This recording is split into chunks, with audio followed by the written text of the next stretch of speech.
그렇게 위조 지폐가 더 많이 돌아다니다 보니까 통화량이 마치 더 늘어난 것처럼 돼서 물가 상승이 더 빠르게 이루어진 측면이 있고요. 또 한편에서는 사람들이 위조 지폐도 돌아다닌다는 사실을 알면서 화폐를 받는 것을 꺼리게 되는 문제가 또 발생을 하니까 미국 경제가 아주 혼란에 빠지는 이런 문제가 생겼다는 것입니다. 이처럼 화폐로 인한 혼란도 있었고 그 외에도 여러 가지 위기들이 있었지만 결국 식민지 미국은 1781년 10월에 전쟁에서 영국의 항복을 받아냅니다.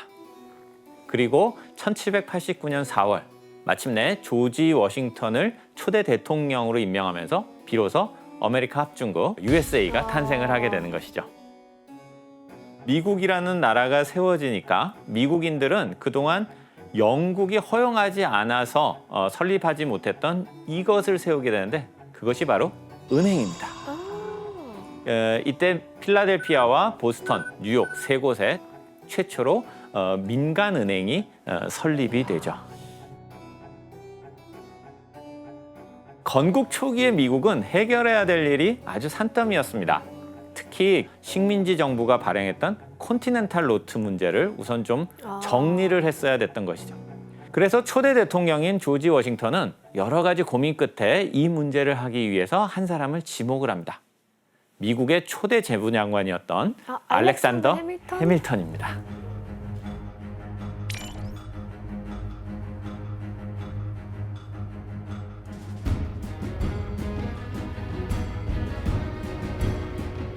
그래서 이러한 막중한 문제를 해결하기 위해서 알렉산더 해밀턴은 세 가지 제안을 합니다.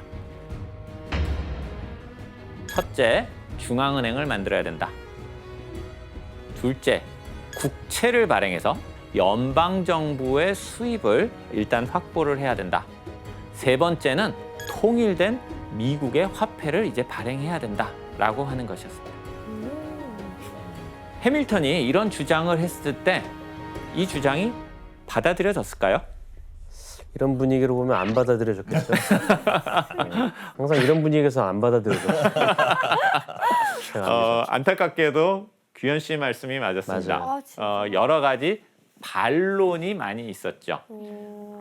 영국과의 전쟁을 통해서 이렇게 독립은 쟁취했는데 미국의 당시에 살던 많은 사람들은 이런 중앙은행이라든가 통일된 화폐를 연방정부가 만들게 되면 연방정부가 지나치게 강력한 권한을 갖게 됨으로써 개인의 자유와 권리가 침해될 수 있다라고 하는 걱정을 했었습니다.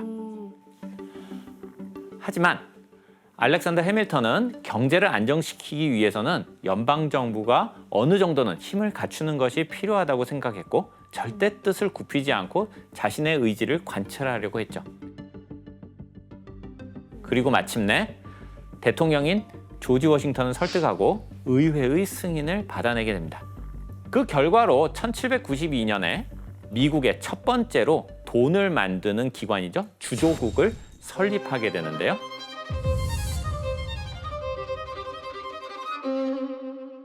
당시에 미국 연방정부가 발행한 최초의 공식 화폐를 한번 보도록 할까요? 궁금하다.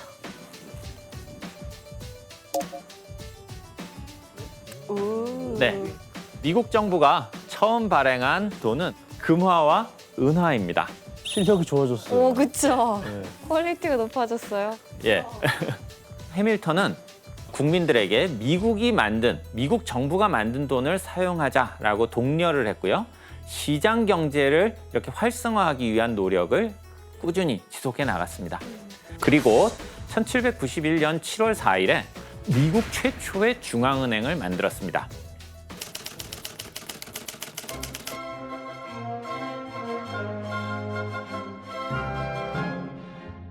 영어로는 이제 First Bank of the United States라고 부르는데 우리말로 제1 미국은행이라고 할 수가 있고요. 중앙은행은 연방정부가 세금을 거두면 정부가 돈을 맡기는 은행의 역할을 하는 것이고요. 또 한편에서는 시장에 이렇게 유통되는 통화량을 조정하는 역할을 합니다. 여기에 더해서 민간에 있는 많은 은행들을 감독하는 역할, 이런 것들을 관리하는 역할도 중앙은행이 하는 중요한 역할인데요. 하지만 일단 설립을 승인을 받았는데 20년 시한부로 승인을 받습니다.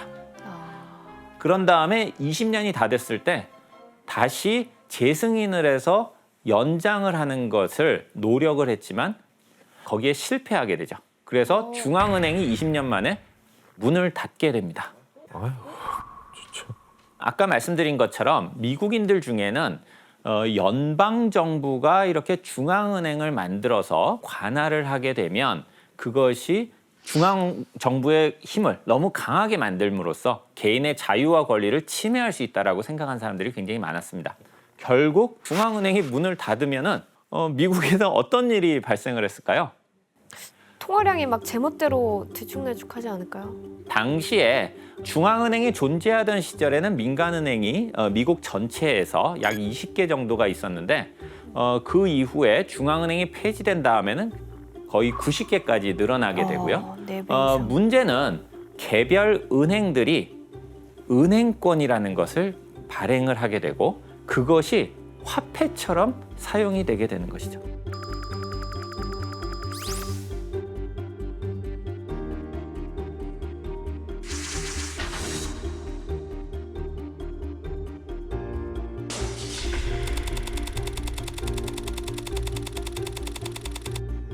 그래서 말도 안 돼. 결국 이것을 안정화하기 위해서 다시 연방정부에서는 제2중앙은행이라는 걸 만듭니다. 영어로는 Second Bank of the United States라고 부르는 것인데 제2은행을 만들었지만 이건 역시 제1은행과 비슷한 전철을 밟아서 15년 만에 또 문을 닫게 되고요. 그래서 미국에서는 굉장히 오랜 기간 동안 중앙은행도 없는 상태가 유지가 됐습니다. 그러는 사이에 1860년에 이르면 바로 남북전쟁 직전인데요. 남북전쟁이 1861년인데 민간은행 수가 무려 1,500개까지 늘어납니다. 우와. 더 놀라운 것은 아까 말씀하신 것처럼 각 은행마다 돈을 만들었고 너무 혼란스럽겠는데요. 시중에 돌아다니는 돈의 종류가 거의 9,000가지 정도가 됐었다고 합니다. 9,000가지 정도가 됐었다고 합니다.